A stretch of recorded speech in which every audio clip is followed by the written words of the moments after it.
Welcome to the 9th Money Bowl, and what we're going to do, because it's Valentine's Day week, we're going to talk about love, and we're going to talk about love for many reasons. Number one, it's the highest vibrational frequency that there is out there.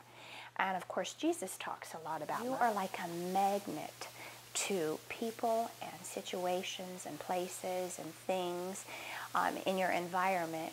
When you feel love, number one, for yourself, when you love yourself, and number two, when you love what I like to call your inner circle, the people that are close to you, your family, your friends, and your business partners. And so, and you're basically, you're like here, you're co-creators. And so love is really important. I can't say enough about finding that inner circle and finding that facilitator to co-create. It is much more powerful than attempting it on your own. In fact, all affluent people know the importance of, quote, building their team.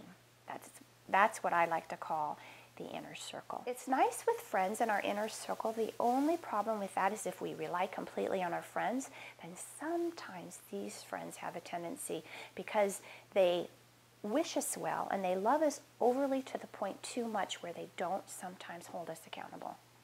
That is the only thing that we have to be careful sometimes with family and friends. On the three components of money. Now, the first component is to save. Second component, which is actually where the rich become richer, and that's investing our money. The third component, and it's really my favorite, and I've seen a lot of miracles, and that's charity. I really believe that one of the reasons why it's okay for us to have money and for us to, quote, be rich or be well off is because we can't give if we don't have. So how can we help others if we don't have first ourselves? This can be done on many levels, and it can start anywhere. Just like these other components, it really can start anywhere too.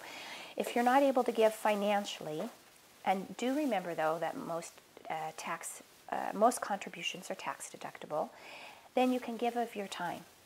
Be creative. It is limitless. In fact, this is a law of the universe. As we have been given to, we must give back. It's one of my favorite holidays, and it's a day set aside just for love. And I would like you on this holiday of Valentine's, whatever you have with your boyfriend or significant other or husband or whatever, I also would like you to spend a little bit of time really mostly loving yourself. That's why I love pink, is because it's number one for the self-love. And I think that when we love ourselves, one thing I do know that I learned, not only in both of my schools, but also too in therapists that I've had in the past, that when we love ourselves the most, we also can set better boundaries. We can set better, more firm guidelines between people, and what is okay with you and what isn't. And we also will spend more time loving ourselves. I don't mean it in a narcissistic way. I mean it in a way where we really love ourselves. We take care of ourselves. We treat ourselves good. We make time for ourselves, and we do things that make us happy and do things for us without ever hurting anybody else. So I never mean that in a narcissistic way at all. I also want to get into a little bit about love is the greatest thing of all, and it also is a magnet. It is a loving feeling that helps to draw in money and abundance, affluent people and situations into our life. Many have a misinterpretation also of the Bible in this area of that money is more valued than people. That is the wrongful doing that is being discussed in the Bible. A lot of people have a problem with loving money. There's nothing wrong with loving money. It's for the love of money. When you're going to do somebody at somebody else's expense, it's going to hurt them. But actually loving money and loving the lifestyle that it gives you, that's a good thing. That draws it in more. And now I won't get into the spiritual aspects of all about the Bible and money, but there are over 2,000 quotes on money in the Bible, and that the New Testament mentions that money, it mentions money more than heaven or hell, and hell.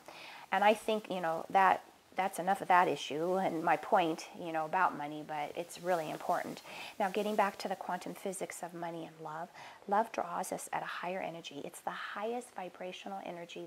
There's a French saying, to live is to love. I like that one too. And so basically, let's just try to live and love each and every day. I think that if we can remember that this Valentine's Day, that's another thing I'd like us to think of when we put it there, of putting everybody's love and intent out. Albert Einstein says it's hard to fix a problem in the middle of a problem. So when we can release it more, and really when we just live it's hard, but when we can plan for the future, plan tomorrow, plan for the next month or 2 months or year or whatever, but if we can just live in the now. Did you know that sometimes when things don't come to us as easy, myself included, we have resistance? And sometimes it's because we want something, myself included, so much. We want this thing so much that we overly hold on. And in fact, I love Oprah saying there's a big meaning about surrendering and releasing it.